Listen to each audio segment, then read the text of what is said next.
What up is everybody? That was a horrible start to this show, but I'm kind of hyper. I'm kind of hyper. You're very hyper. Welcome to Three Nerds on a Sunday. We got the three nerds here. Oh yeah. Three nerds. We got Frank. We got Sonny here. Look at Sonny with that red bandana. What color was the bandana last week? I think it was white. He's gonna wear all the colors of the Green Lantern, so he can bring back his ring tradition. Yes. The ring tradition. Go back to Series 1. Oh, wait, you can't. His lost Reverend Boy. Hey. We were talking about those series. Well, the one thing I said earlier, it's going to be fun, is we're going to start looking at each other, and we're going to look back at these because these are on YouTube, and we're going to see how the hair is and how the beards are. I look the same, basically. You guys are always the clean-cut ones. I'm always the one who looks like this anyway. That means, looks like a homeless man just walking around the streets begging for change. Yep. Pretty much. Baby bottle there. All right, guys. Let's start with news. Anyone want to go first? Me. All right, Franklin. I'm going to go first. Mine are kind of quick. There was a Best Buy post that was quickly removed that showed a Metroid Prime trilogy for Nintendo Switch, which is what everybody's been wanting for a long time. They want to bring back like the old Mario games and the old Metroid games. So it might happen. We don't know, really. Repeat that one more time because it kind of scratched out, and I want to make sure we heard that. I heard a trilogy, or what was it? Yeah, Metroid Prime trilogy for Switch. Ooh. It's a rumor, man, but hopefully it's going to happen, and I hope more stuff keeps happening. It's more of less of a rumor, more of Best Buy quickly remove something they put up. So it seems like it could be real, but we'll see. I think if Best Buy put it up, it's probably pretty legit. Was it like, let's find it. Was it legit like box art and all that, or? No, it's like placeholder art. Metroid Prime release date for. Well, Sonny, you're into those games, aren't you? The Prime games, or not? Maybe not Prime, but Metroid in general. Yeah. I mean, I'm not the biggest fan of them, but I mean, I have played them. They are good. So if they actually came out with that, I'd probably buy it, or at least wait till it's on a decent price to buy it. I would say I'm a pretty big fan of it. I played a little bit of Metroid Prime, but I think I was a little like this came out in 2002, so I was probably 12, maybe 13. I think I was 13 when this came out, and it was a little too ahead for me. But I did like it. I did play more the Game Boy Advance ones, like Fusion. Mm-hmm. Oh my gosh! Yeah, that was cool. Fusion. But I didn't play the GameCube ones as much. I did have the GameCube ones, at least the first one. And I always wanted to kind of pick it up again too. So yeah, I would like if they did it, and hopefully we get more like E3 news and stuff like that. Just since we're not going to have the real event, or maybe online stuff we'll get. Yeah, I think we're going to start getting trailers. I know it's not crazy that Metroid Prime, the trilogy is coming out or supposedly coming out, because Metroid Prime 4 has been in development for a little bit too. I remember that, and they that's right. Yeah, they kind of kept hush hush on that one. So yeah, they even said they restarted the whole game after like people were waiting so long. They're like, "Oh, we restarted." We're like, "What the heck?" So everybody really wants something Metroid to come out, because nothing, I don't think at all, has come out for Switch. Not for Switch, but I did get Sonny maybe a year ago or something, that Metroid game that I want to borrow, but I can't find my charger for my DS. Is it called DS? Yeah, for 3DS, right? Yeah. Cool. Do you want to say the other one, or should we like rotate? I'll do the other one. I'll just say it. Yeah, it's no big deal. What, me? Yeah, go ahead. Nerds have spoken. Rocksteady news. Rocksteady is the developer of the Batman Arkham games, except for the fourth one, which was, except for the third one, which was called Origins. But they have been really quiet for a long time, and there have been little leaks here and there about the next Batman game. Everybody can't wait for it. I know I can't. I really enjoyed the Arkham games, but there was recently some concept art that was released for a canceled Superman game, and it actually looked like they were doing a good job on it, just at least from the concept art. But that's really all it is right now. But everybody's kind of waiting for them to say something about the next game. I was gonna say, what's your news article about Batman or about the canceled Superman? It's about the canceled Superman, but then it also talks about the next Batman game, how they haven't released anything for a very long time, and just those random advertisements that WB was putting out a while ago. I know there's if you could find it on the web, there is a in an elevator they have a logo of the bat signal, which looked pretty cool. So you can find that. And then the biggest rumor is that that game is going to have the Court of Owls. Yeah. So we'll see. Also, Hopefully. too, I don't know if it's one of the canceled ones or not, but I know it was supposed to have Damien as the main character or one of the main characters. So that's cool. That'd be good. I actually bring him in. I always want to buy them, but I never do. Is the remastered games. Yeah. Arkham, Return to Arkham and all that. Yeah. Yeah. They usually drop to like $5 or $10 for the two of them. First two. The first two is like $6 I saw on there. Yeah. And I was thinking about doing it, but I'm like, how many times am I really gonna play it? And that's I beat that one on regular mode and hard mode. So that's one of the few games that I've replayed on hard mode because I just wanted to beat Batman. But yeah, I can't wait for those games, man. I'll buy them. I don't think they're coming out for the system, though. I don't think they're coming out for the system, though. The next Rocksteady one, you don't think? No, because it's already holiday season. The new one's supposed to come out. Yeah. It's just like, what have they been doing all this time? Like, it's been a while, man. So it's like, I don't know. I guess I could see the point, though. They might just put it on the next gen. Well, maybe they were working on the next gen. I hope it's not a port because those ports never work well. They're usually not that much better. That was my news. Sonny, what do you got, son? I have two articles here that are pretty much about the same thing. So I'm not gonna read the whole thing because it's pretty long. I'll just kind of just crunch it up into into a little bit of a little easier to take in. So, a lot of rumors have been going around about Assassin's Creed with new game. I believe the code name for this one was Destiny. A lot of fans and a lot of rumors are leaning towards that it could potentially be called Assassin's Creed Ragnarok, which would actually put the Assassin's Creed. That. Yeah, would put the Assassin's Creed around the Viking era.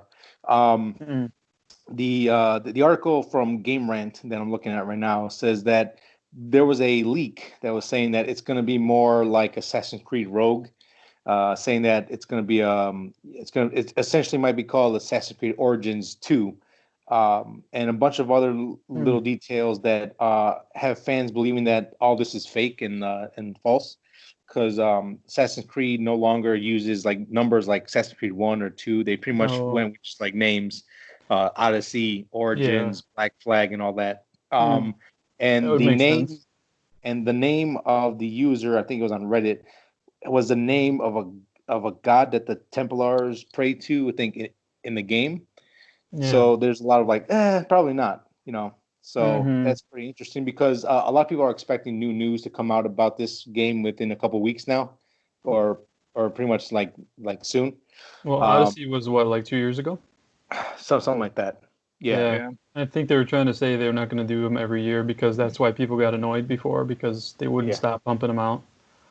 And then Ubisoft actually saw a lot of bad sales around the latest Ghost Recon because they were just being lazy about their games and stuff like that. So they made like an initiative saying, we're going to take a little longer on our stuff and we're going to do better. That's what they were saying. So instead of every year, it's like every 2 years. So. Yeah. So it might be almost time to hear something. Yeah, it's just about time to at least you can get a name and an initial trailer.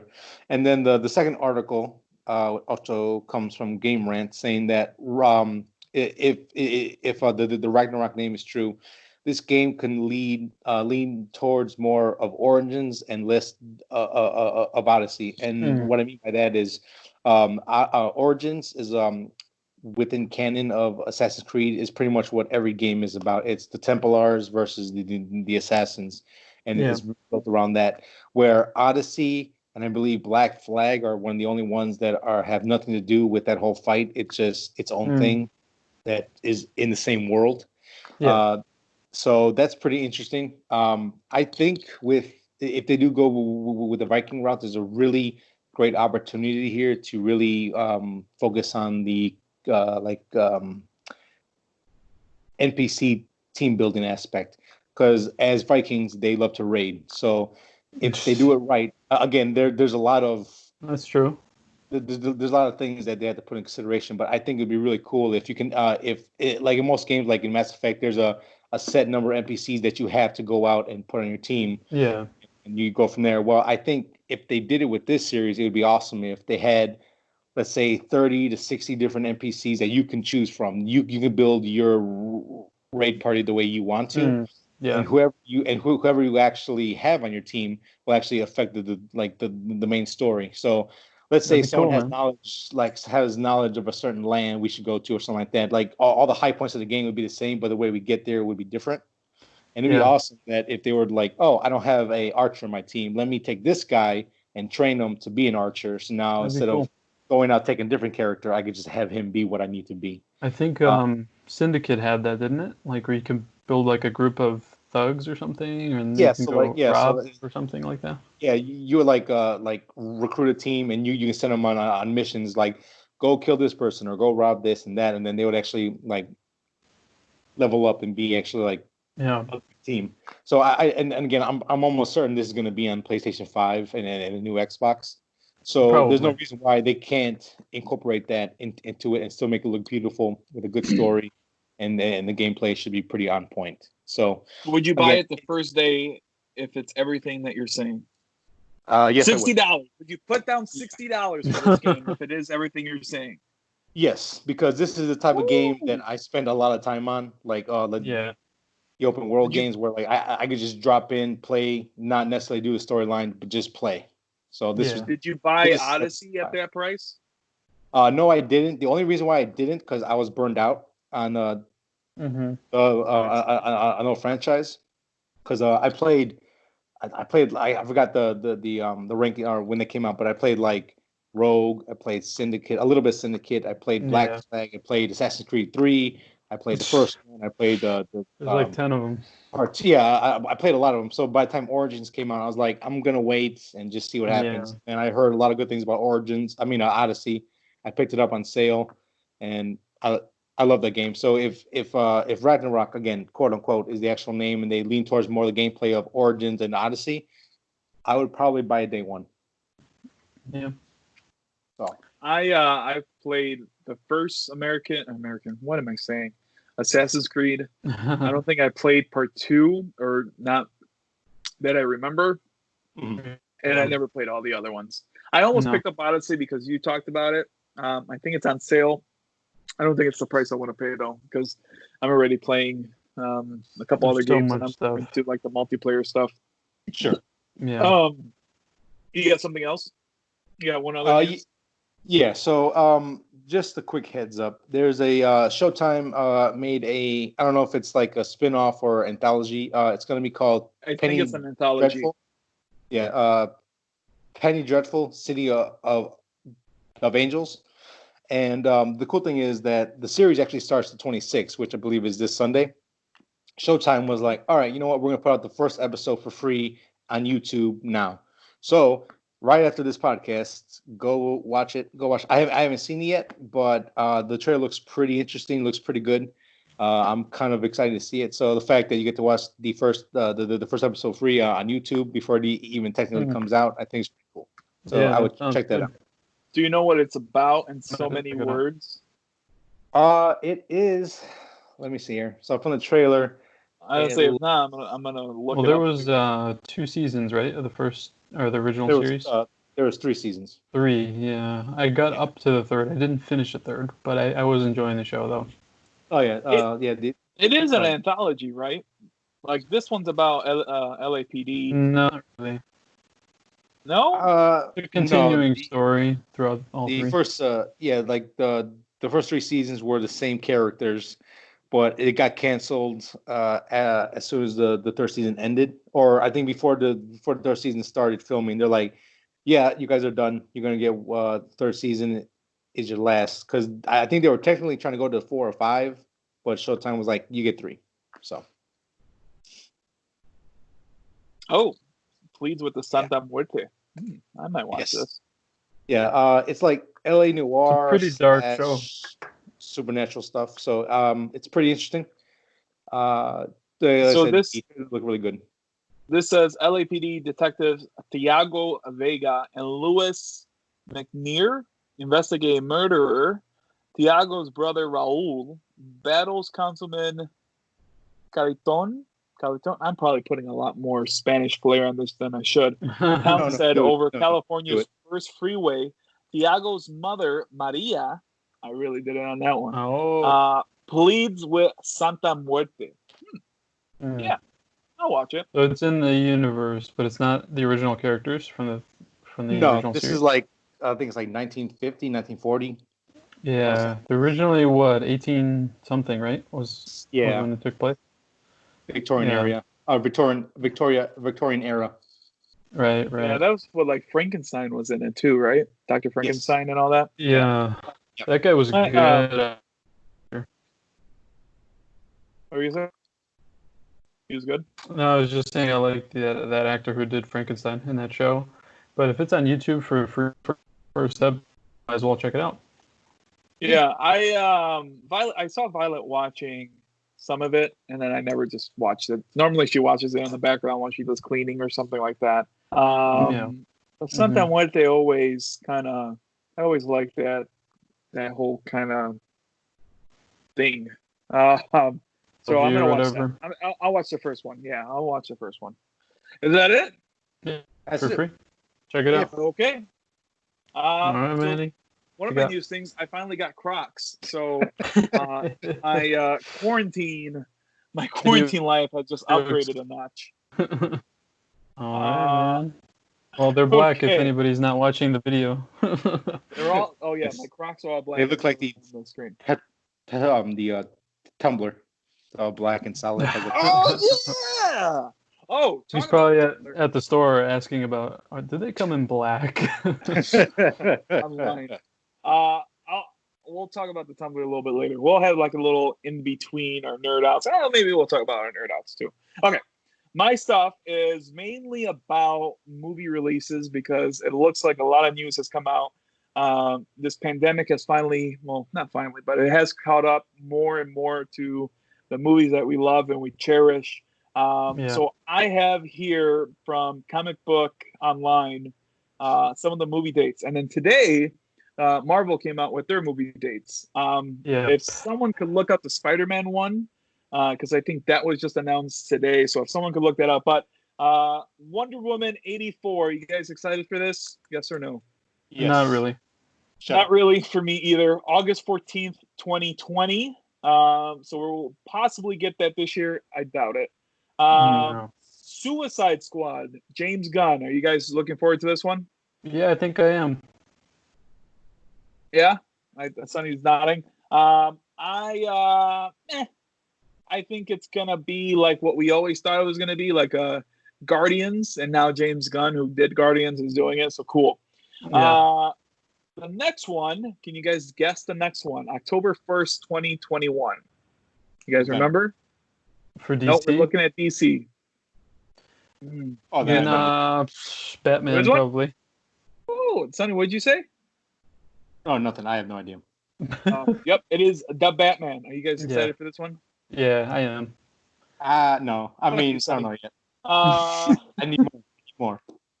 Why do you need more? There's nothing that came out. You just thought like. Well, I heard they only filmed 25% of it, so if they don't start filming it soon, it's gonna even longer.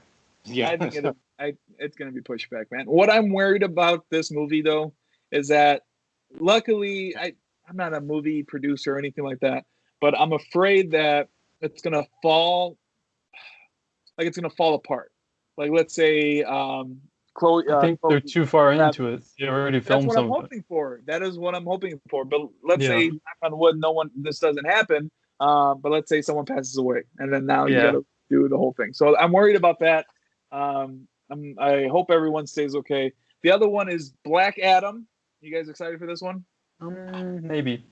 I didn't like Shazam, so I didn't know this was supposed to come out so soon. This is December 22nd, 2021.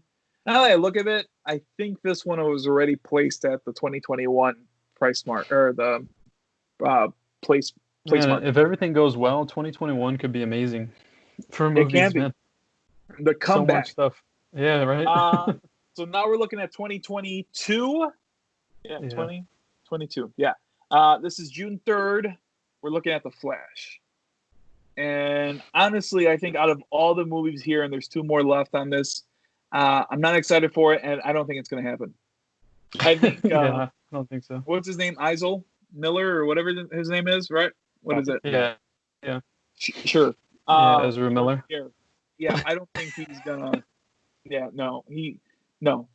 I don't like that people are saying Grant Morrison should be Flash. I don't agree with that either.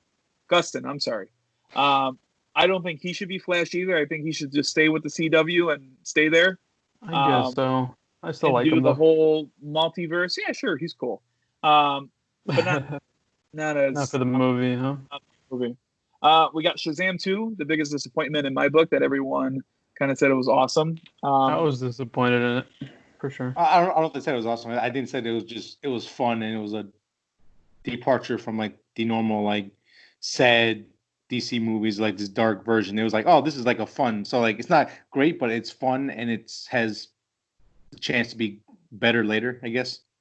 It was okay, but people try to bring it up too much for me. So it kind of like your expectation means a lot going into movies, man. Oh yeah, it does. Yeah. So no good. And then we got Aquaman 2, December 16th, 2022. So those are official. 2022. I have the news for you that you want about Spider-Man. Okay. Hold on. We're gonna say Venom. So Venom finally announced their full name. Have you guys seen this? Yep. Yes, I heard about it. I forgot the name though. That's my goal for you to take a drink. Did you see it? We'll take a yes on that. You saw it? Okay. He cut out, I think. Yeah, I think he's good. Can you hear me? Yeah, I hear you. We hear you. Technical difficulties. Quarantine. What I was gonna say? How did you forget this horrible name? Then We Are Carnage, or what is it? Something like that. I think that's a better name. Because I read it and I was like, it was so dumb that I just didn't care to commit it to memory. I was just like, nah, this is dumb. How about we say this? Venom, Let There Be Carnage. Oh, that's right. Horrible name. Well, Let There Be Carnage. Why not just go for the low-hanging fruit, Maximum Carnage? Like, just go with that, man. Yeah. Why not? Venom 2. Why do you even have to put Carnage? It works for Spider-Man. Electric Boogaloo. What'd you say? Shut up. What did he say? Boogaloo or something. Electric. He just wants a Shocker movie. That's all he cares about. Absolutely. Give my Shocker movie. I want it. I want it. Why not? You got it already. 2? No, it didn't. Shut up. Why not just Venom 2, man? It worked for Spider-Man 2. Hell, Spider-Man even went to Spider-Man 3. The Amazing Spider-Man. I think you gotta have Carnage in there, but just go with Maximum Carnage, man. Well, just name it Carnage. No, you can't do that. Yes, you can. It's still Venom's movie. It's still Eddie's movie. Oh, well, name it Carnage, because apparently they want Carnage in the name. People will be confused, man. You know it. Oh, boo-hoo. It's the quarantine. No one's going out. Still a terrible movie. Okay. So that's supposed to come out June 25th, 2021 as we stand. Sonny, what was the news that you saw on Spider-Man? Because that just got pushed back today. So let me read this out for you real quick. So the sequel to Spider-Man... This guy loves reading, huh? Yep. The sequel to Spider-Man Far From Home was really scheduled for July 16th, 2021. The date has now been pushed back to November 5th, 2021. Meanwhile, the sequel to Spider-Man Into the Spider-Verse was originally slated for April 8th, 2022. The new date is October 7th, 2022. Ugh. Why so long, man? The animation takes a while, I guess. Yeah, so. No, man. Oh, I think it's just the quarantine kind of thing, man. Everything's going to be bunched in together, so they're going to give them a little more time to work on it. I think that's what it is. Yeah. Like, I really don't think we're going to get movies this year or next. I think these will probably be moved maybe one more time. Who knows? Yeah. You might be right. Here are the Marvel slate, again, from Comic Book Online. I remember Black Widow. You know what? I think I have the news from our first episode. Oh, okay. I heard I got two movies that I saw what they were gonna do. Mm-hmm. Doctor Strange 2. I thought one of us talked about the movies that are coming out. Maybe we just brought it up and we looked at them. I think that's what it was. Okay. Black Widow 2. What you had Doctor Strange? When did Doctor Strange? Well, do you have the new date or the old date? No, I got the new date. Okay. Doctor Strange 2 is supposed to be March 2022. I got 20. Okay. So Black Widow, I know that was supposed to come out in May, and the reason why I know that, I looked at it, I'm like, is Black Widow really a person that you want to release in May, which is normally saved for the Avengers and all that? So she got pushed back to November 6th, 2020. Yeah. Oh, wait. That was the Eternal spot originally. It was next month. May is next month. Oh, my God. No wonder it got pushed. Internals. May is next week. May is next week, yeah. Internals, February 12th, 2021. Shang-Chi? Did I pronounce that right? Yeah, I think so. Okay. May 7th, 2021. I'm just going to say 21 or 22. Thor, Love and Thunder, which this is maybe the second one that I'm excited for. Maybe third. Second. I'll say second. February 11th, 2022. Damn it. I was going to say just 22. And then we got Doctor Strange, the one you said, March 25th, 22. And then we got Black Panther, May 6th, 22. And then we got Captain Marvel, July 8th, 22. The ones I want to see the most got pushed all the way a whole year. So, Doctor Strange, Love and Thunder. Yeah, and Spider-Man as well. Yeah. I want to see Internals. I can't wait for Internals. Have they said anything about the Plus shows? Are those like, I don't know how far along they were when they, when everything happened, but I don't know. We can need something soon because I just need some new Marvel. The one that was filming for sure was Sonny's all of them were Falcon and Winter Soldier. Yeah, that one was really like far filming. They were in the middle of it. They probably didn't finish. No, they 100% didn't finish. What about Mandalorian season 2? Did that finish? I don't think that finished. I think the only one that we're probably get is oh my God, man. November 5th. Yeah. So Doctor Strange was originally supposed to be May 7th, 2021. Now it's November 5th. Shang-Chi was supposed to be February 12th. Now it's May. See, that's another one. Maybe Shang-Chi could be May. It could be movie.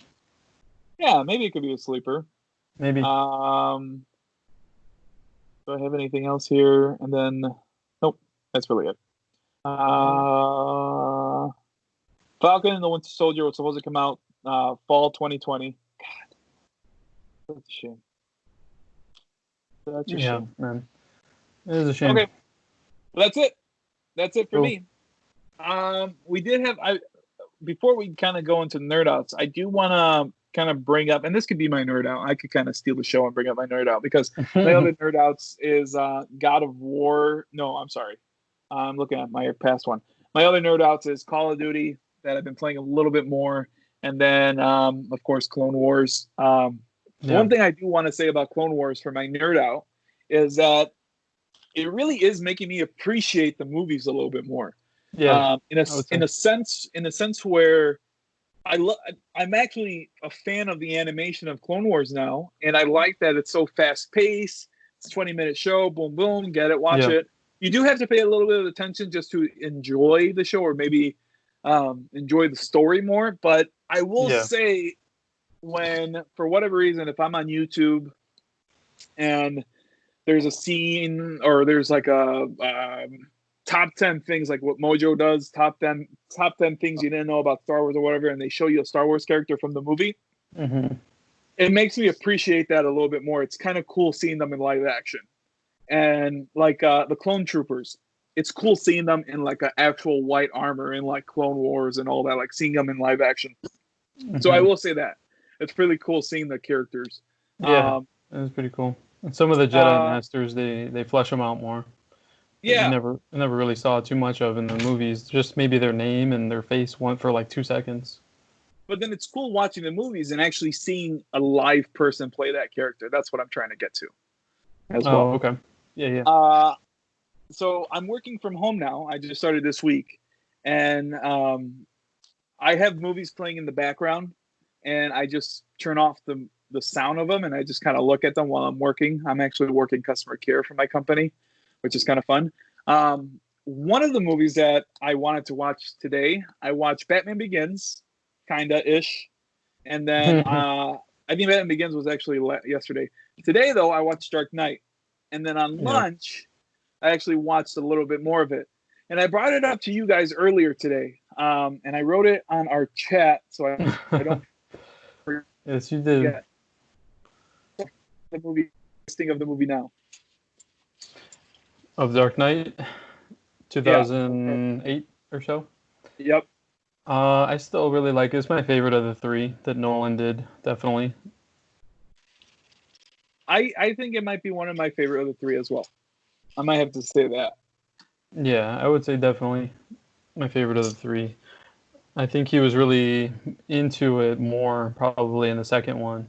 Because we were talking about the third one, how like there's like a death scene of Talia that we don't like, and there's like other things that were just like maybe he really wanted to do the next project already or something like that. But I just noticed it more in the third one.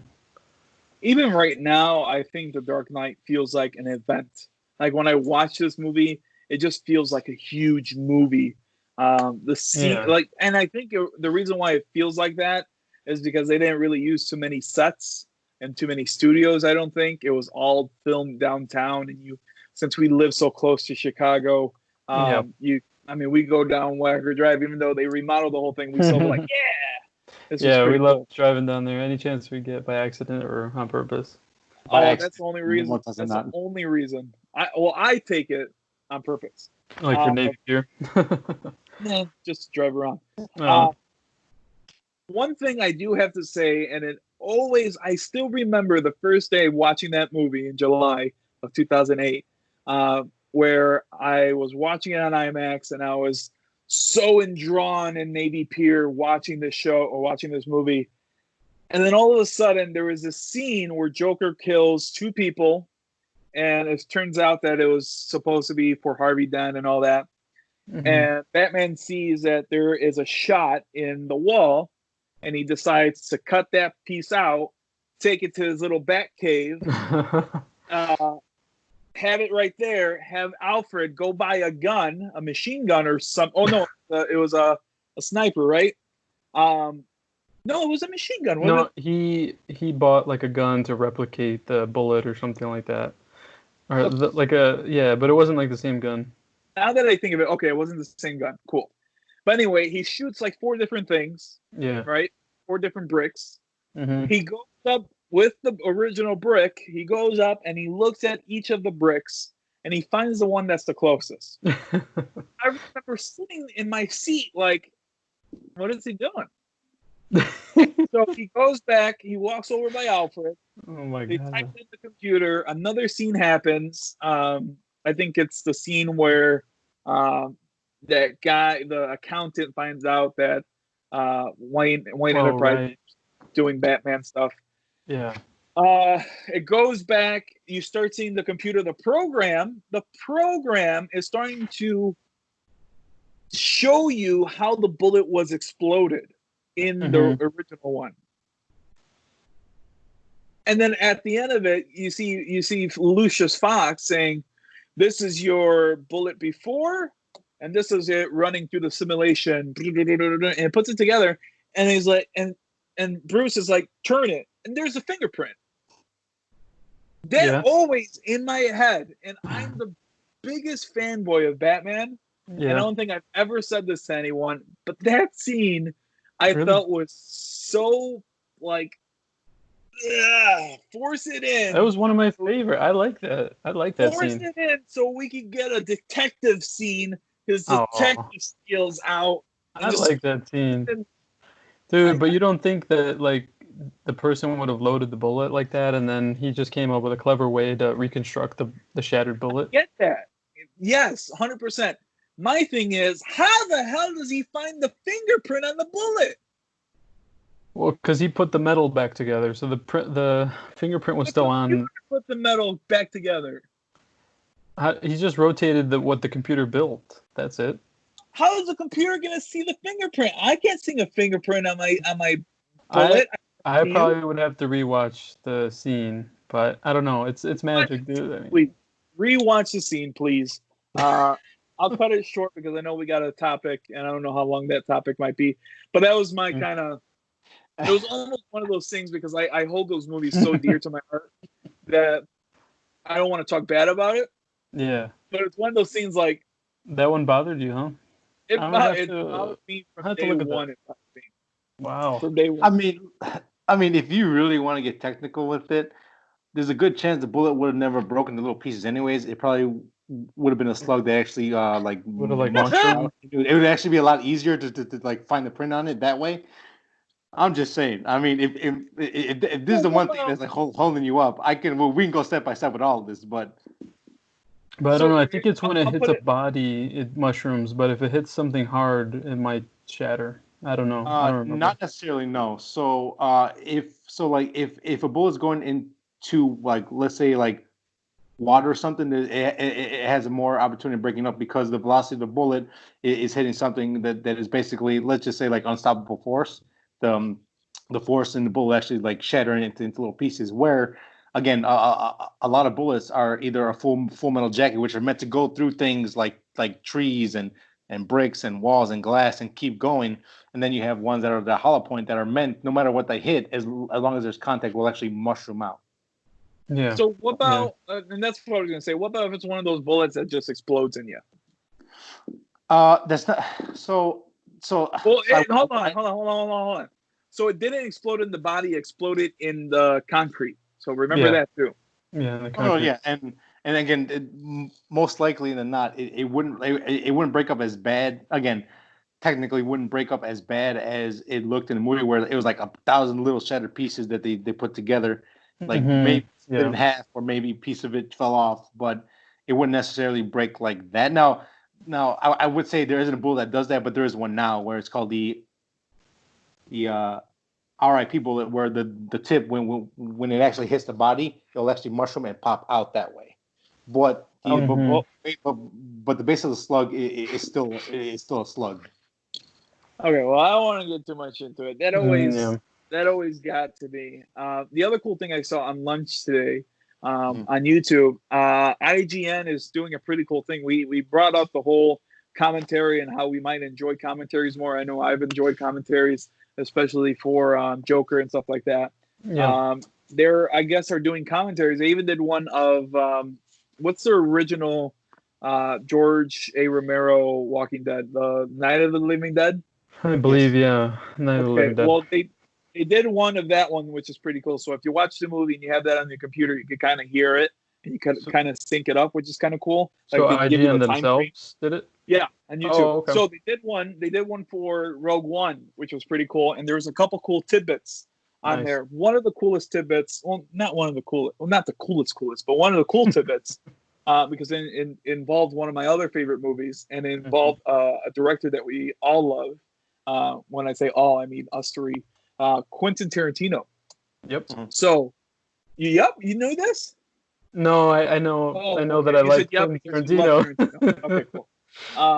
Rogue One actually had an influence from Inglourious Bastards that we all know is made by Quentin Tarantino. Can you guys guess the scene? Now, it's a scene that is very similar to a scene that is in Glorious Bastards. Is it one of the prison scenes? No. Sure. Sonny. I haven't seen Rogue One in a while. I can't remember like a really specific scene. So please, Hold on. Violet might have one. Which one you said? I don't know. So when Waltz, is it Christoph Waltz, right? Yeah, Christoph Waltz comes in. Yeah. So it's actually nerd. Yeah, so it's actually that scene. So the scene where the farmer meets Christoph Waltz, I forgot his name, but the main Nazi general, and he comes in, and that scene's so tense. Yeah. Rogue One, the beginning of Rogue One, when the general comes in and he talks to the architect of You're right. Death Star. Mm-hmm. That's kind of taken from that scene because they love Inglourious Bastards. So he came to his farm, this is the sci-fi version of it, basically. Yeah. I thought that was pretty cool. Second, it's a subtle nod. It was kind of there. It was there. The second one too, it was really cool. So if you guys could watch it.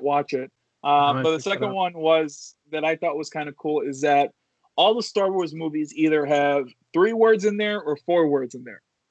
Star Wars: The Return of the Jedi, Star Wars: The Phantom Menace, Star Wars: The Force Awakens, either 3 or 4. The maker of Rogue One knew that, and one way they thought they could make it different is that instead of having 3 words or 4 words, have 2, and that's why it's called Rogue One, to make it a little different. All right, I like it. And it was supposed to be one of the first movies of Star Wars without a lightsaber. Of course, spoiler alert, it happened at the end. Yeah. They got me thinking, did Han Solo have a lightsaber? I think it did. I think it's when the spoiler at the end. Well, this movie's been out in Skywalker. Rise of Skywalker is coming already. When Darth Maul shows up at the end, I think he lights his lightsaber up. He might have one side. Yeah. Yeah, I think he does. So those are my little tidbits on that. I dig it. Hey, to continue with Tarantino, I'm gonna do my nerd out. I have 3 podcasts that I'm gonna quickly tell you about, and I haven't listened to them for very many years, but I have been enjoying them recently. So if you want to check them out, I would check them out. One of them is called the Pure Cinema Podcast, and this is based on the people who run the New Beverly, which is Quentin Tarantino's own movie theater that he has. And they did a Kung Fu episode, and they had Tarantino as a guest. So they're all talking about old Kung Fu movies from 70s and part of the 80s. But it was interesting because Tarantino's on it, but I like the hosts of the show as well. So I'm going to check out some of their other episodes. But they were name dropping all kinds of movies, Kung Fu movies. And it just so happens that Amazon Prime they added hundreds of martial art movies last year, a lot of Shaw Brothers and other ones as well. So probably 90% of the ones they were mentioning on the podcast, they had them available on Prime. So I watched one today. And it was just it was very nostalgic because I used to watch them with my dad, and we would laugh at the ridiculousness, when they start acting like snakes or like monkeys, and they're trying to fight like that. So it was and then the kids walked in and they were like, "What are they doing? Look at this guy!" And then we started doing it to each other, trying to snake each other and stuff. So it was funny, but we still do. But the podcast was good. I would check out that episode specifically, and then check out some of the backup episodes because I was looking at some of them and they sound interesting. And that, like I said, I like the guys who host it. So that's one. I have 2 more. The other one is called We Hate Movies. I don't know if you guys have heard of it, but I have, yes. Basically it's almost like the Rewatchables, where a group of guys watch movies that they like. Let's say Mad Max Fury Road, and they just kind of go off on tangents and talk about that movie for 2 hours. And it's entertaining, and it's pretty good. So if you see, I think they're almost 500 episodes. So if you go back and you have a movie that you like a lot, you could just listen to that one podcast that you know about that movie a lot, and it'll make sense to you. Like What if is you it called? We Hate Movies? Yeah, it's called We Hate Movies. Why is it called that if they're talking about movies they love? I don't know, honestly. They don't really make that clear throughout. Like they clearly enjoy the movies that they talk about, but I don't know. That's just what they called it. Maybe just But the title to go like, oh, I'm gonna check that out because it sounds yeah, different. it might be something like that. And the last one is Steve-O's Wild Ride. I don't know if you've heard about this, but he has been very active on social media. He was like on Gordon Ramsay's YouTube, like cooking burgers or something, and he's doing a lot of his own stuff on his own channel, but then now he's also got a podcast. But he's had some interesting guests. He had Tony Hawk on the first one, and it's just really interesting hearing the stories that they have going back like 30 years, like when they were filming some kind of stunt where Tony Hawk did like this loop, but he actually fell at the top, and he ended up like shattering his skull and some really bad injuries that he got off of that. But it's kind of like it's nice seeing Steve-O like actually be normal now because he was heavily addicted to drugs and everything. And I think I'm liking the podcast because it's more positive. It's like he's doing better and he's doing different things and he's talking to his old friends like Tony Hawk, and Wee Man shows up on one of the episodes and stuff like that. So check out those three. I'm liking those podcasts right now. Nice. Sounds good. Nice. And then Sonny, what's your nerd outs? My first nerd out is Waco on, I believe it was on the Paramount Network, and you can watch it on Netflix now. It's a 6-episode series. I don't know if you guys are kind of like Waco, Texas, like kind of like that. Yes. So I don't know if you guys know the case or not. It was about I guess a religious cult that lived in Waco, and there was a really big mishap with the FBI and the ATF, and 75 people died, including 19 kids in there. How many people? 75 people. So this is a real thing that happened? Yes, very real. This series is based off of 2 books, 2 survivors of Waco, and then the negotiator that was there on scene. So they used those 2 books as inspirations for the series. I always knew of the case. I never knew of the details. I just know it's considered one of the biggest like mishaps like in FBI history, or like one of many.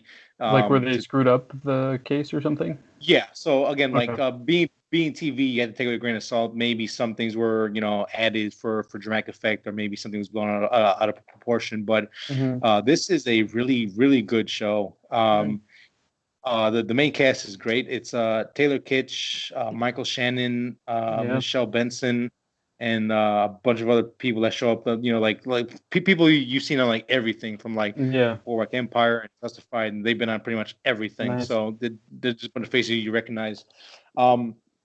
What I really like about this is, again, like even if half of the stuff is true in the show, it makes you hate hate the FBI and the government more and more for being assholes. But also on the flip side too, the quote unquote cult leader, you kind of start off with the series going, okay, I see where you're coming from. I can sympathize with where you're coming from. But as the show goes on, it goes like, no, you're just an asshole. Yeah. Did you finish it? I did, yes. It's does number 4 on Netflix right now. Does it leave you on a cliffhanger? No, there is no cliffhanger. You see, so it's the ending. Yeah, you see the actual raid and everything that happens and all that kind of stuff. I won't say it's like tough to watch like the last episode, but it definitely does hit you in certain ways. Like, wow, this is just fucked up big time. Because I saw that on there. I didn't watch it because I saw that it was an older show, and I didn't want to get involved with something and then not come back. But if it gives you an ending, then I'm okay with it. Yeah. Again, I didn't even know it was about something huge. Like that's how ignorant I am about the whole FBI thing. So because I think this came out two years ago, 2-3 years ago, because the Paramount Network came out with two original shows. It was Waco it was a limited run, 6 episodes, and then they came out with Yellowstone, which I think it's on season. This Waco, again, I don't want to get into too much detail because I think when you go into it blind, it actually kind of like helps with the show. Because again, I didn't know too much about the case, so as stuff starts to play out, it's like, holy shit, man! Honestly, it's pretty crazy. Yeah. And there's and like I said, there's little tidbits of stuff that of actual history, of actual footage that they show from the actual standoff, because the standoff lasted, I think, 52 days or 51 days. Again, like I would love to go. I would love to go in depth on it, but I don't want to give anything away. So I would definitely, again, being the times we live in right now, if you have time, it's only 6 episodes. I think the longest episode is like 52 minutes. You can probably knock it out in a day, no problem. It is a really good watch. Sounds interesting, man. And it's trending right now, like I was saying. I don't know what brought it up recently, but it's up there. I think it brought it up because it was just on. It's a new one that showed up this month, and then there are some good actors in there. Oh, too. It wasn't on Netflix before, basically. No. It just showed up on Netflix. I gotcha. Is that it, Sonny? The second thing that I'm nerding out on is Darkside of the Ring. It is on Vice TV. So me being a huge pro wrestling fan, this show actually delves into like darker, maybe not untold stories, but goes in depth on things that are pretty much like the bad things about this lifestyle. Season 2 starts off with a two-parter about Chris Benoit and him killing his wife and kids and himself. And because again, if you go online, there's this big conspiracy of people going like, oh, he didn't kill himself, it was a setup, all this kind of stuff, like things don't make sense. After watching episode 1 and 2, people are now like, no, never mind, I 100% believe he actually did it. Like it's the sounds like a tough profession, man. It is. I mean, you're on the road maybe 280 days, maybe even more. Like if you're popular, you're spending almost 300 days a year on the road.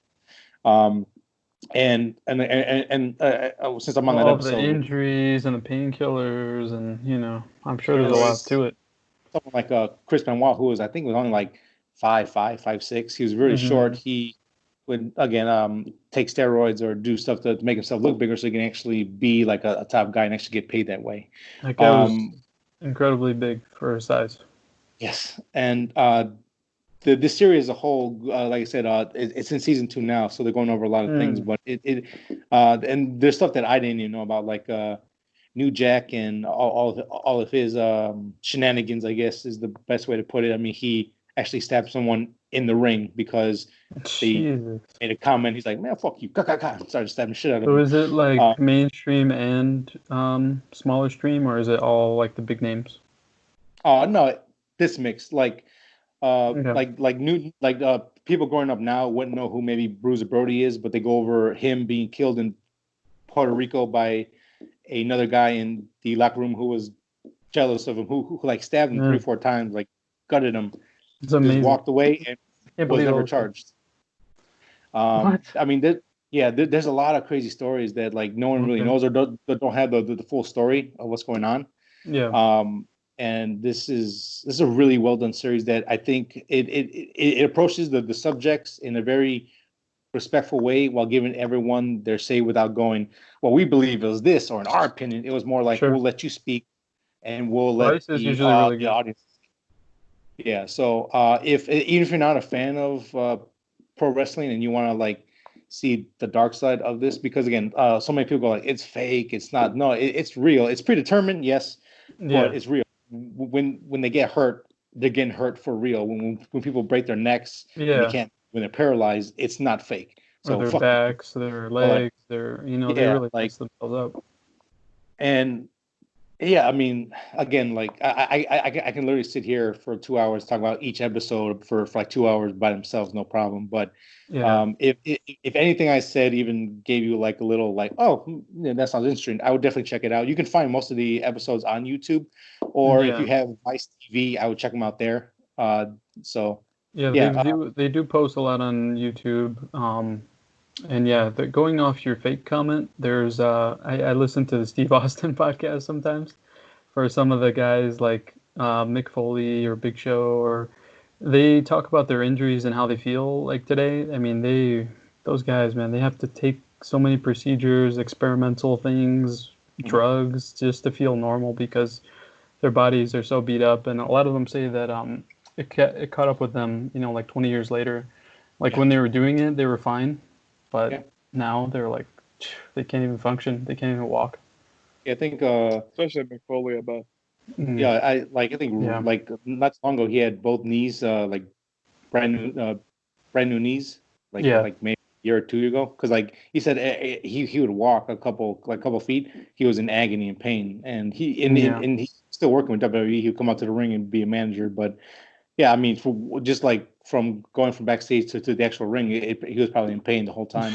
Yeah. It's crazy, So when people say stupid shit like that, I don't get pissed, but I go like, well, you're ignorant and you're stupid and I hate you. So Well, he Don't doesn't talk get about my pissed, ladies wrestling. and gentlemen. He doesn't get pissed. He just gets angry. yes. Cool, man. So now I think it's All right. time for our main topic. Frank, do you want to tell us what our topic was? Since I think it was your idea. Yeah.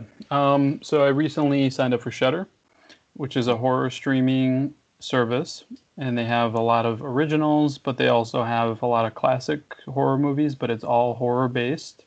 You probably heard of it. And they have a lot of promos going on. There's like extended trials and all kinds of stuff. So I said, well, we signed up for it. Let's all watch one movie together and review it, and then everybody watch one other movie and tell us what you watched and if you recommend it. So basically, you told us to watch one. It kind of caught up, and I don't know if everyone heard it. But basically, you told us to watch one movie. You picked the movie. I think we all agreed on a movie, and that was Haunt, right? Yep. So Sonny and I signed up for Shudder too, and we started looking at we started watching what we wanted to, and then you told us to pick a blind one, right? Yeah, that's right. Cool. What are we going to start first? Are we going to start with the blind ones first? I think we should probably start with the blind ones first. So Let's do really that. quick, I don't care. Yeah. Let me ask you guys: are you guys horror fans? Are you diehards, or like I like certain type of movies, or like where do you gauge yourself? I think it's one of my favorite. Like I will seek out horror if there's nothing to watch. I like it. There's not, in my opinion, too many good horror movies where they really scare you. I guess my problem is that I put horror as like a scary kind of thing, and nothing really kind of scares me. So I kind of just toss it aside unless something like Us comes out that really disturbs me or something like that. I will say my wife probably likes it more. Violet definitely likes it more. She's the one who signed up for it first. And Me then too, actually. we'll kind of go from like, there. I want to watch horror. Once we start going into our blinds and we start showing what or saying what we saw, I did enjoy my blind a little bit more than I thought, and I found the blind on accident. So I'll get into that part. Nice. All right, cool. So who wants to go first? Or Sonny, was go that? ahead. Whoa, hold on, Sonny. Was that leading into anything since you were asking that question? Oh well, the reason why I was asking is just so maybe people get a baseline of where we're at with like horror type. That's like I love horror. It is one of my favorite genres. And I won't say that me being a big horror fan. I won't say like again like you like a lot of things don't scare me, but if something's creepy or it's like unsettling to me, then like I do like appreciate it a little more. So I think with me that's going to play into my little like recap of the movie we picked and then our blind or like my blind pick. So in you saying that, Sonny, do you like the selection that Shudder has? Good question. Yes, I will say yes because it has a really mixed bag for horror. Because they have the trauma like really dirty, down and gritty, gore fest, shit that's like hardcore, like mean spirited shit. They have good documentaries. And then they have the B stuff. got the B stuff. They got like comedy horror. They got like the mainstream stuff. So They got it's like a really good book. obscure. They got original.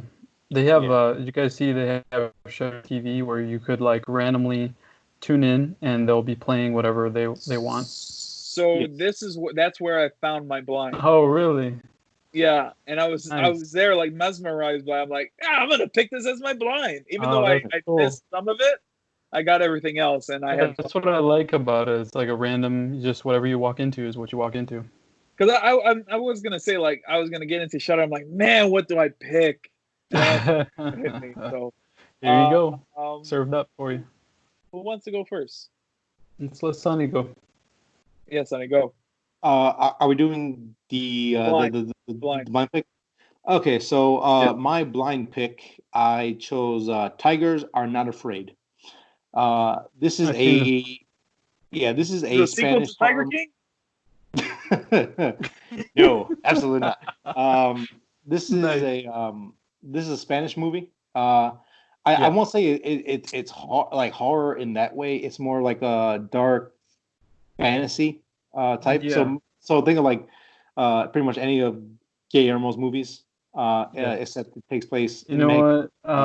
Not to cut you off, but the director was on a podcast recently, the Shockwaves podcast, and she's working with Guillermo now on a movie coming up soon. So just a little tidbit for you. So you're saying the director of this movie? Yeah, she's gonna work on a werewolf movie with Guillermo, producing it. Oh, nice. So it's a female. It's a woman that does this one. Cool. Yeah, I'm watching the trailer while you talk about it, Sonny. So what'd you think of it? I thought it was fantastic. Mm-hmm. To be very blunt, I thought it was pretty fantastic. Again, it's one of those movies where, again, like Pan's Labyrinth, it like drops you in the real world setting where instead of the Spanish army, it's the cartel, and it plays off this fantasy story of I don't remember word for word. It was like don't forget we're all princes, but we can also be tigers, but we forgot how to be princes because we can't be tigers. And that I may not have said it right, but in the movie it actually plays a big factor because this is one of those movies that it pulls no punches. Nope. No, absolutely not. This is about orphans in Mexico, man. I'm guessing you saw it, Frank? I saw it like a month ago. Okay. All right, Sonny. Keep going. Yeah, so the cinematography is beautiful in this. The kids are good, man. Those kids were really good. The kids are great. I think the translation of the movie is one of the kids' name is Shine. He's really good in it. Like it's such a Mexican movie, but at the same time it is very universal in like its tones. Again, like I won't say there's twists and turns, but there are, again, I don't want to go too in depth with it, but yeah, this is more like a dark fantasy film that, again, just drops you in a real world setting and things around it. You don't know if it's real or it's not, but you know what is real because people do die. Things happen.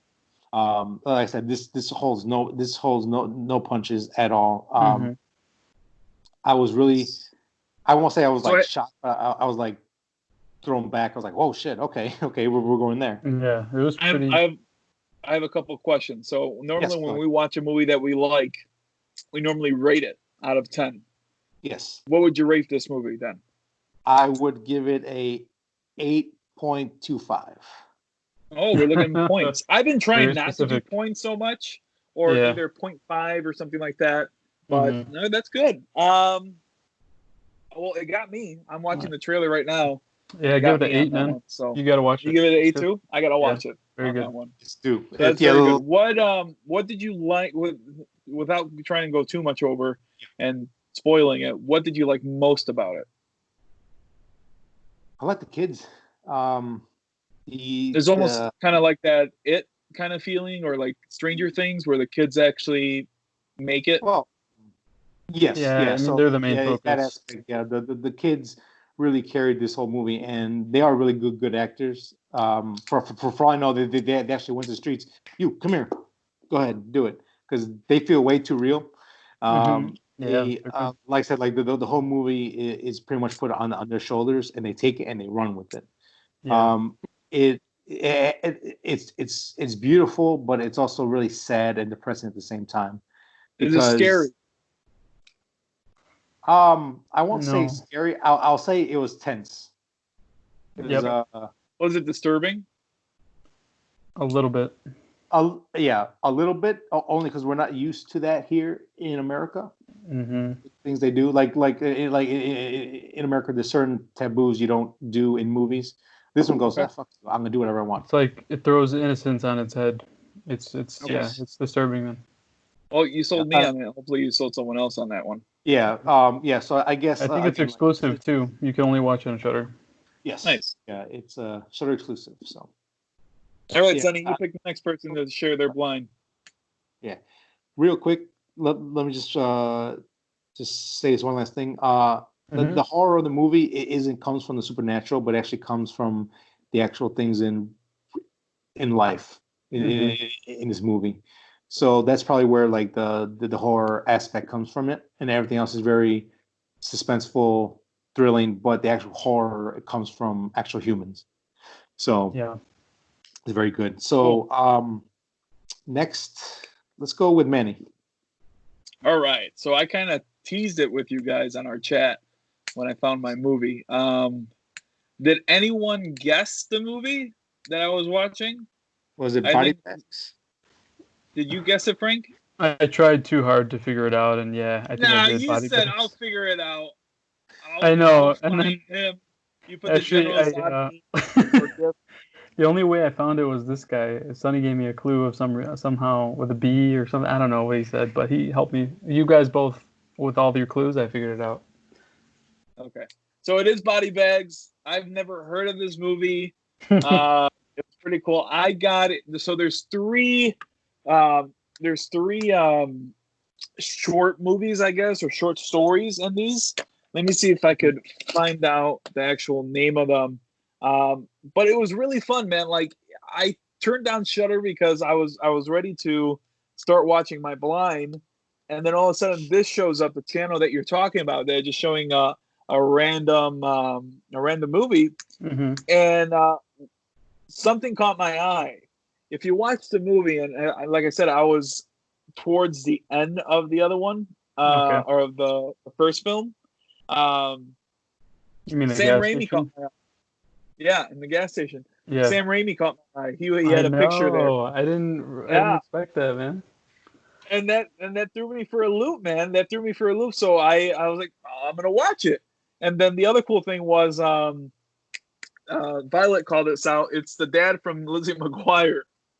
I would have never caught that. Yeah, he was the killer. So the first one is the gas station. Yeah. Second one was hair, and the third one was eye. So, and the other thing too is that these have well-known actors in there. So John Carpenter was actually narrating the whole thing. And I said it was more like a Tales of the Crypt kind of thing, if you remember that, where there's a narrator, there's someone who kind of gives you a hint of the next story and then just kind of goes into it, almost kind of like a comedy feel to it. Carpenter was really cool. He was funny.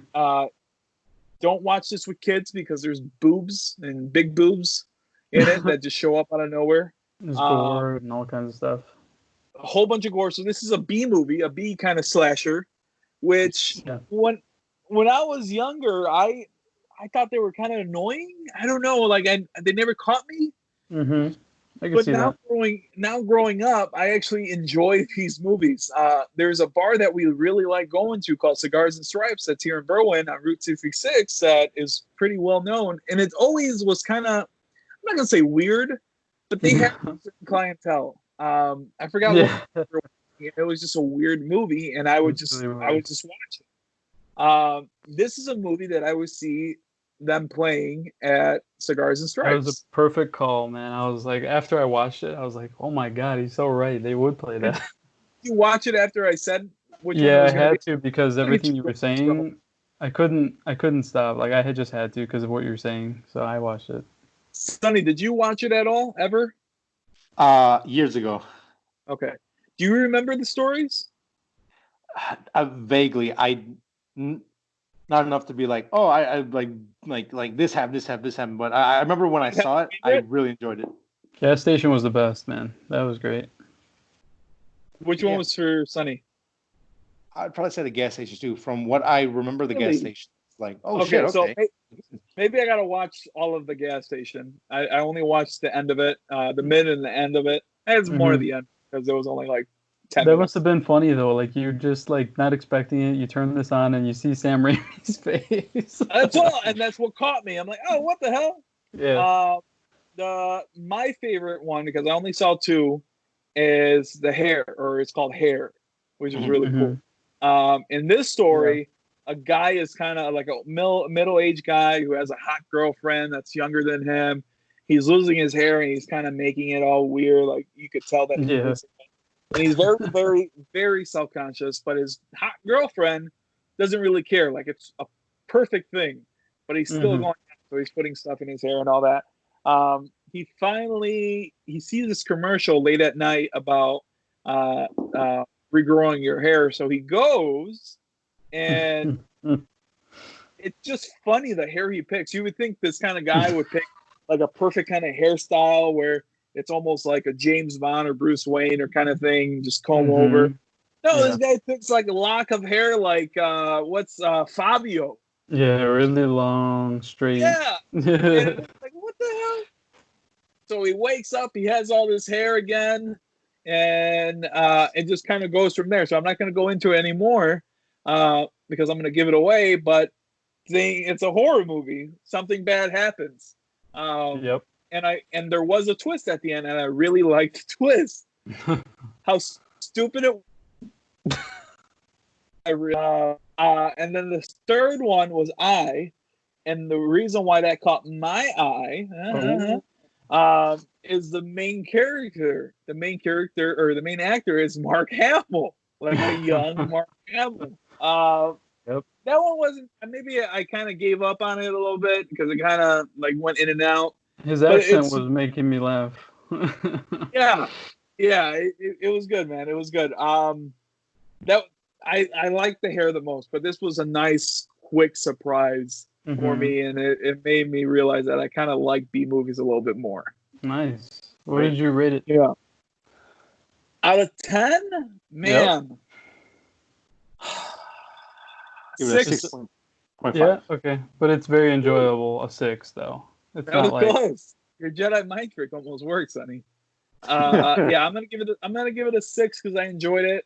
Mainly because of hair. I'll watch the rest of Gas Station and see what's going on with that. But it was good. It was fun. Nice. Quick watch too. 91 minutes. Oh, perfect. Yeah. Cool, guys. All right. I like those You're two. the only one, Frank. I watched In the Mouth of Madness because I love John Carpenter. One of my favorite horror movies is The Thing.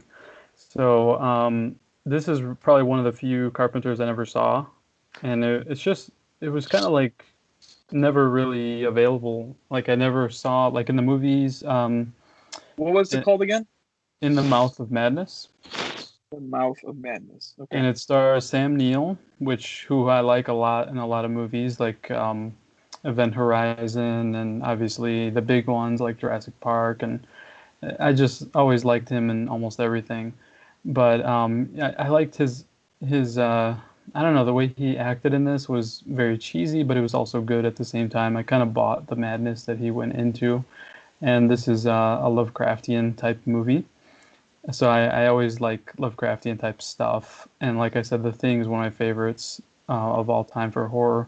So this was like a no-brainer. I was like, this is like I never saw this movie like at the VHS stores to rent. I never saw it on streaming anywhere.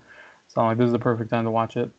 I ended up liking it pretty well. It's not the best Carpenter. It's not the worst Carpenter. Somewhere in the middle. But I was entertained the whole time. I kept watching it. Sam Neill was good, like I said. There's a lot of recognizable people that show up. The one guy who stood out to me in the beginning was the guy who ends up playing Lionel Luthor in Smallville. I don't know the actor's name, to be honest with you, but I kind of IMDb'd the movie later. and I was like, oh, this guy. His face looked familiar, but obviously like 30 years before the show came out. But the story is really about a town that is taken over by a cult, but there's an author that writes horror, and he's being influenced by some kind of like Lovecraftian being to write certain type of horror, and it influences what happens in this town. And Sam Neill is investigating why this author, who is a very high selling author, has disappeared for his company. So he's investigating that, and he gets wrapped up into all this horror stuff. There is some really cool like body horror, as you might expect from a Carpenter movie, and it has like the silly music, and it has like these cool posters of the fictional author's like books. So there's like these cool like Lovecraft posters all around the town that he's investigating. But overall, I mean, I just really like the movie. And actually, 2 more cameos for you. The guy who was Vigo, Ghostbusters 2, shows up in it. And Hayden Christensen as a little kid shows up. Oh, okay. And so violent, though. In like one scene. So I enjoyed it overall, and man, you got to check it out. I give it a 7. Cool. Yeah. I haven't seen this movie again. Like I've seen this, but it was probably like 10, 8 years ago. I do remember like really enjoying it. I again, it'll go off what you're saying. It wasn't one of his best works, but it's definitely not his worst. It is really good. The practical effects and all that kind of stuff is great in it. That from what I remember, it's great. When it comes to Lovecraft horror, it's really hard to put it onto screen unless you understand the whole general concept of what Lovecraft horror is. And I won't say it captured it well, but I think it did pretty well.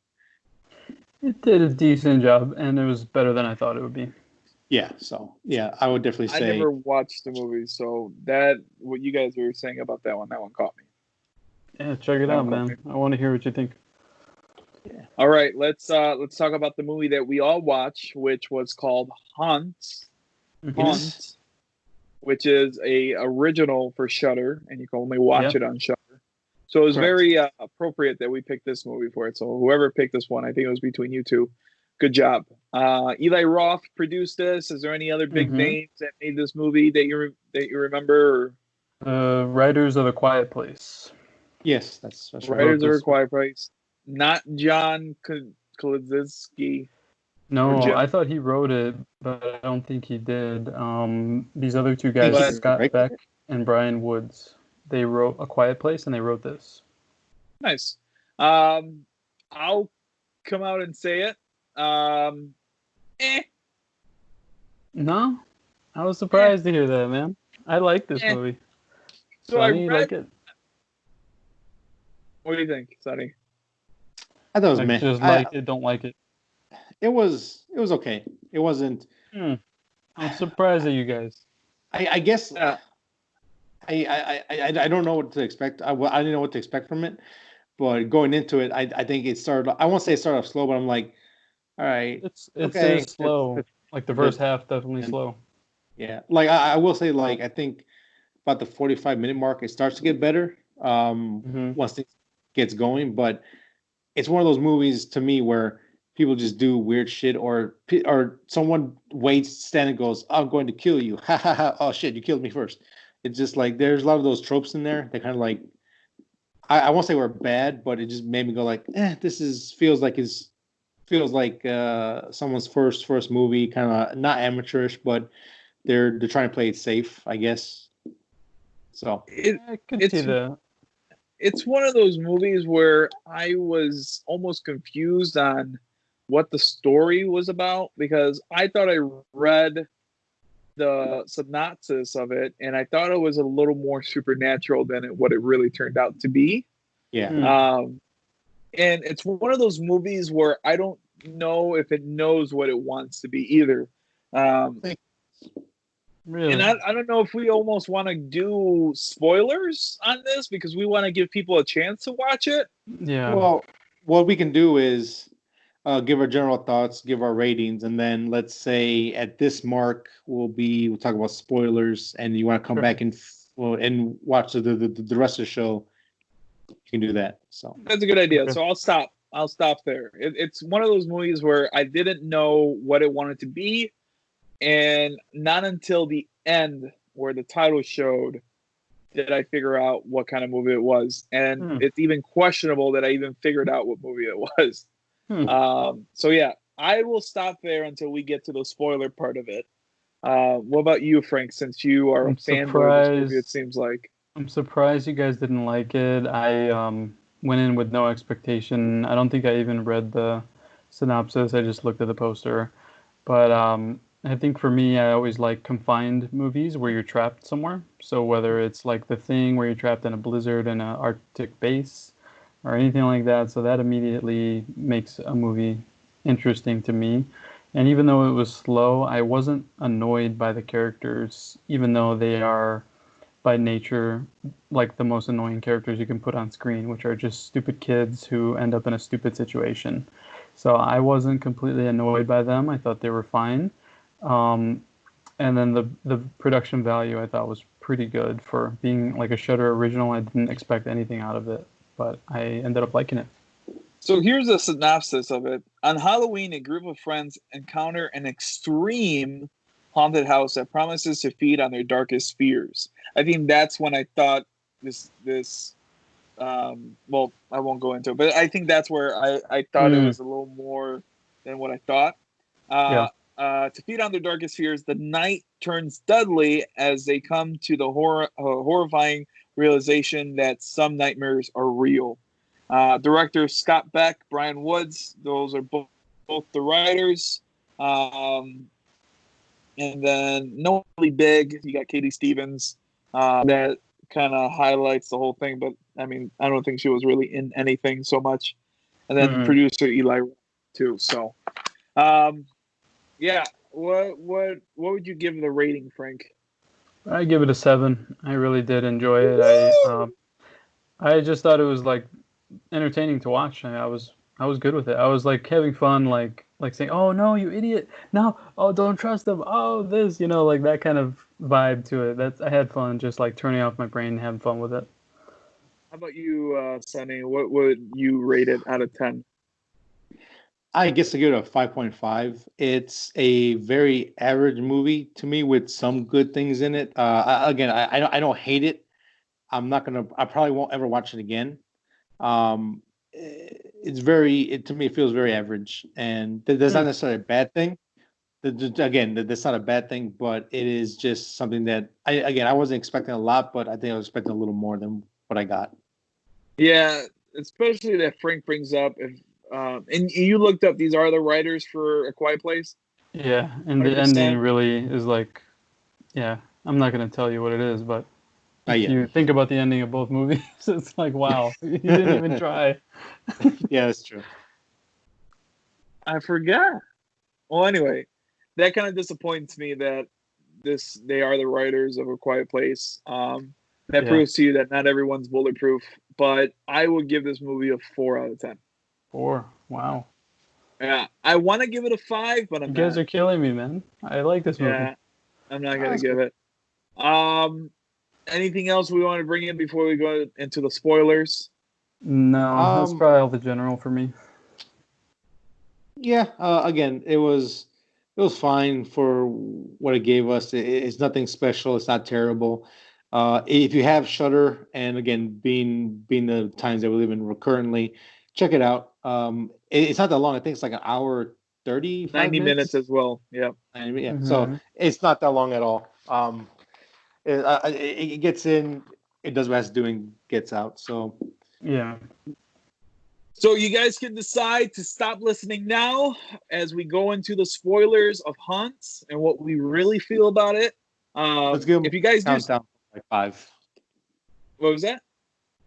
Let's go as soon as we're done telling them, hey, this is a spoiler. Let's give them about 5 seconds to pause and. Oh yeah. If you guys do end up stop listening right now, thank you for listening to our show. We guys do this not only for us to kind of have a good time, But hopefully that some of you guys actually enjoy listening to us or enjoy what we talk about. Our Facebook page is kind of picking up some steam, which is kind of cool. We got 130 likes now, which for us who kind of treat this as kind of like a passion project and it's just like fun, that's pretty cool for us. Mm-hmm. We have a YouTube page that we've been updating these podcasts on there, so you guys can take a look, see how we look. Look at what color bandana Sonny's going to be wearing on the next episode. That's So the those hook. kind of cool things. Look at our beards. So the people that are listening, thank you. Yep, leave those comments. Please be interactive. Thank you for watching those videos that we have up so far. Thank you for listening to us, guys. Follow us on 3 Nerds on a Sunday. We're still thinking about doing the Twitch thing, but follow us on 3 Nerds on a Sunday on YouTube and Twitter, guys. Anything you guys want to add before we give them the countdown? No. I would say get Shudder.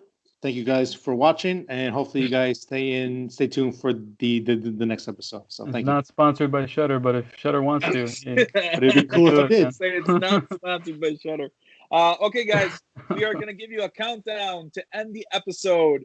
5, 4, 3, 2, 1. Spoilers are now starting. This is actually a good concept. Sunday after dark.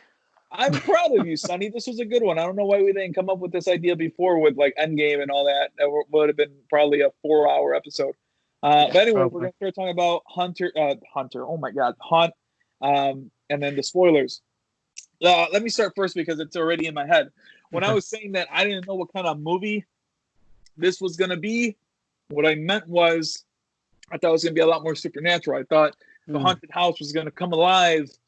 Oh, okay. Affect each person's fear. Like one were the killers, the other one was kind of scared of close quarters. Yeah, it was weird that I thought that now when I read that synopsis again, there was nothing in that kind of stated that. That's the weird part. Yeah, but I didn't get that impression. Yeah, but when I'm watching it, there's this one time where she goes, or the one in yellow goes into that coffin. She looks out. There's a spider. She's scared of spiders. Yeah. All of a sudden, all these spiders come in, but there's no spiders then when she comes out.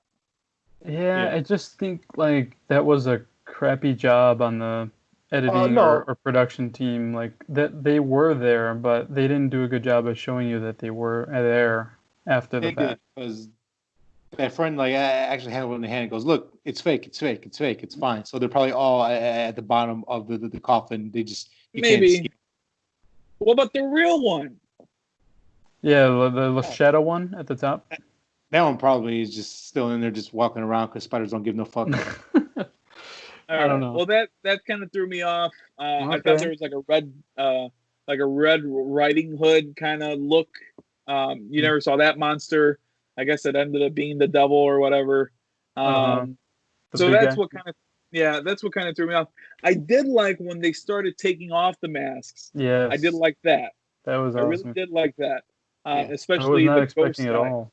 I do have something to add to that, but I'll let you guys say what you're gonna say. Okay. Go ahead. No, go ahead. Yeah, go. Just go. Okay, so it's gonna be a little bit long. So so the movie turns out to be I don't want to call them freaks because in their eyes, so basically the killers in the haunted house, they've augmented their face to, I guess, show who they really are or who they think or kind of show the world, this is who I am. And they like mutilate their face. Yeah, like to us, they look like freaks. They have horns coming out of their mouth, or they look like a witch, or they look like a clown with a big smile. People watching this probably already know it, so they look like their mask. Yes. So to go off of that, so I remember in that movie, in this movie, when they said, "Let me show you my real face," and then he tells the girl, "Let's find out what your real face is." It took me a second to like, okay, how does this play in? What's the main topic of the story? What are you trying to get across? So it finally clicked towards the end. I mean, it was heavy-handed towards the end, but it's about the girl in the red jacket. She's in an abusive relationship. relationship. So there's a lot of symbolism here of her shedding that old face of being timid and scared of this guy and being like a shell of who she used to be. So when she finally reveals her true face, she's actually a very strong, independent woman who is going to move forward with it. I will again. I'll say it does get heavy-handed towards the end. Like, oh, look, this is clearly what this movie is about now. But I do like the movie. They're giving those little hints about it because she needed to cling on to a man when they're going through it was either her friend or her love interest, or she's having these flashbacks about her father and her mom and the way that they were, even though her dad abused her mom. The dad always loved her, and it's like, oh, so you don't really mean it, so on and so forth. And that's probably why I gave this movie a higher grade than I probably would have. I probably would have given it a 4, like Manny, but I think a good horror movie actually puts actual substance into it, or they use it as a allegory. And in this movie, I won't say it sticks the landing, but it is pretty good. And when she does finally make that turn, I think the movie does go like, oh shit, okay. So now we're kind of in the. I wonder if part of it was like you coming off Tigers Are Not Afraid, and then watching this, you're probably like, yeah, this is like no substance here. I actually saw Hunt first. Oh yeah.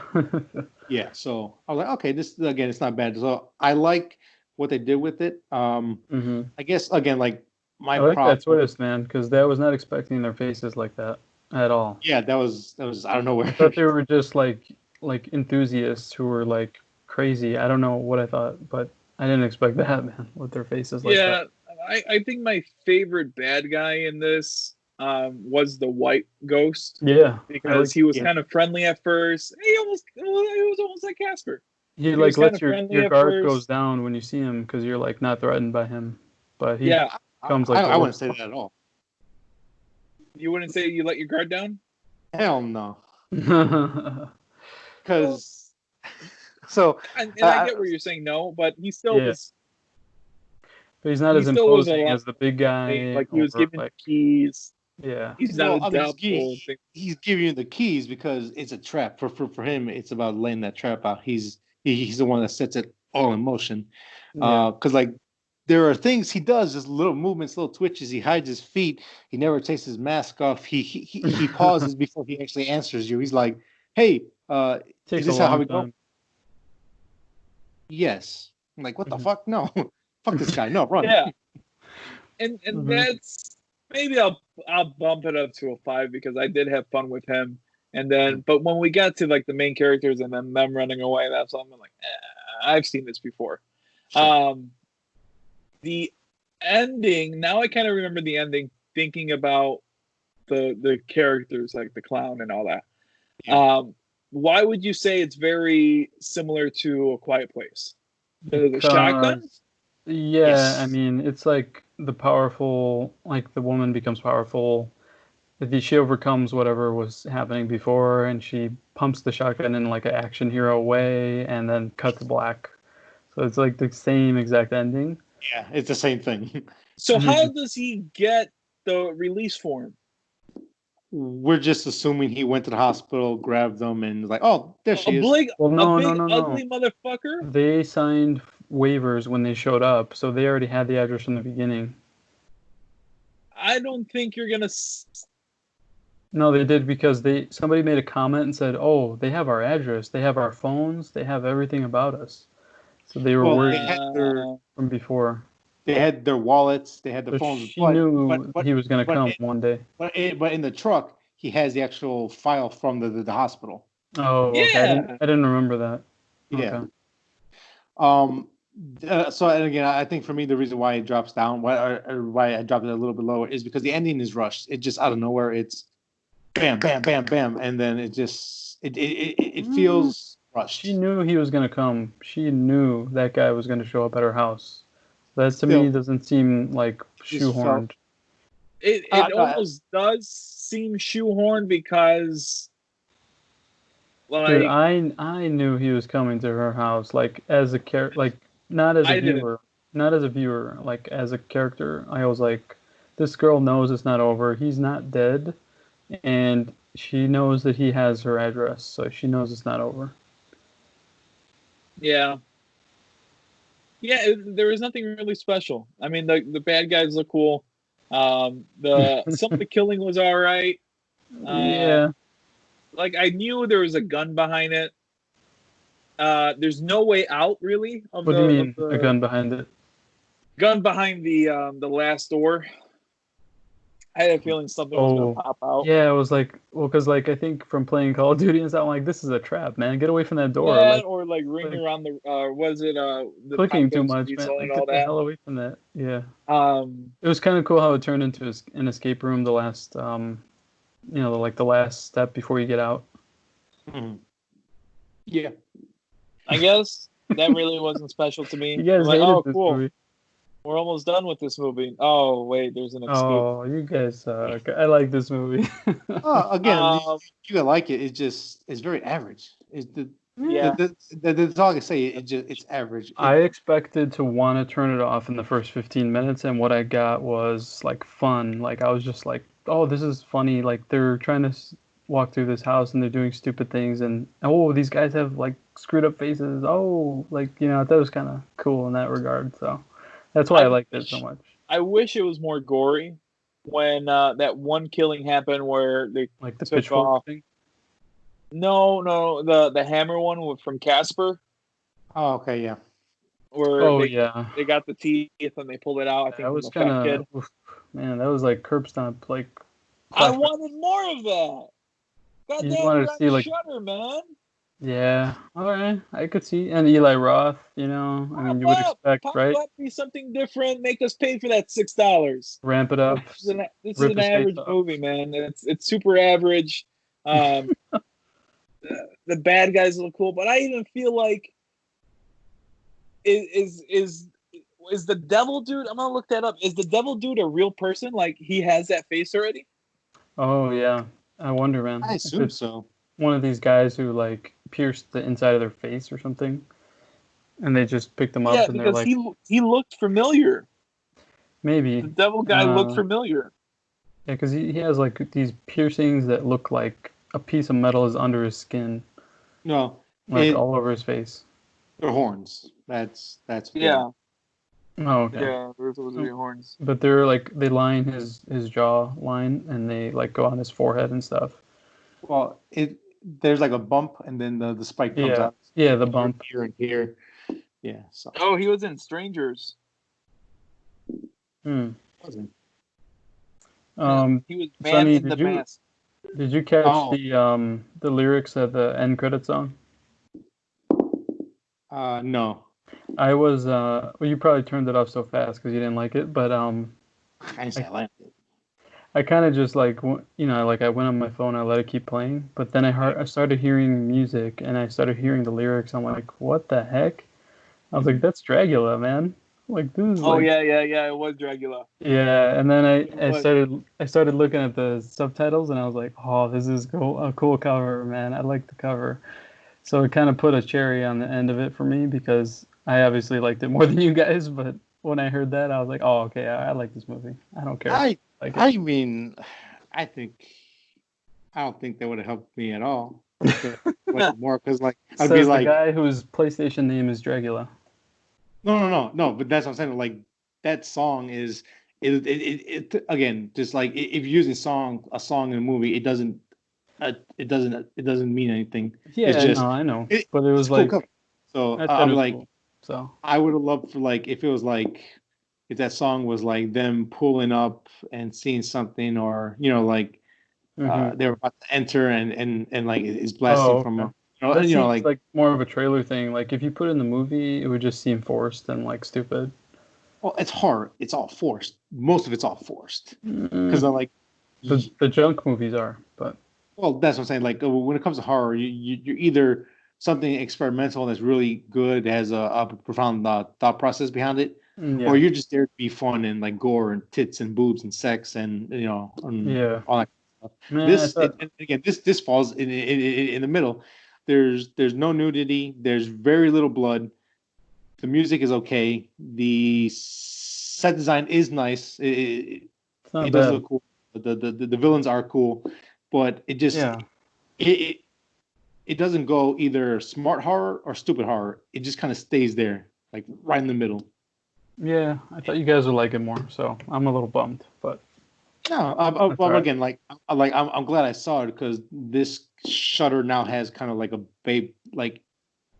baseline to go. Okay, let's do more of this, but add more of this, or they can start doing small. Because again, like so like Netflix, they're blowing too much money on these big films that they shouldn't be. When they should make more like Wheelman and these short little movies, little horror movies, comedies.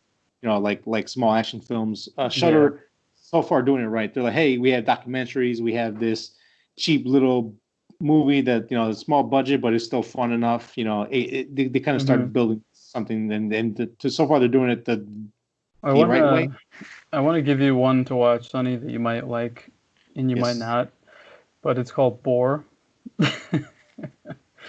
It's like the stupidest creature feature movie. It's about a gigantic boar. And it stars the guy Nathan Jones, I believe his name is, the really giant guy with a bald head from Mad Max Fury Road. He plays Richter. Oh, him. Okay, yeah. So he's in it, and it's all set in Australia, but it's hilarious because the way they talk, they're like, hey, mate, why don't you shut up over there? There's a giant boar.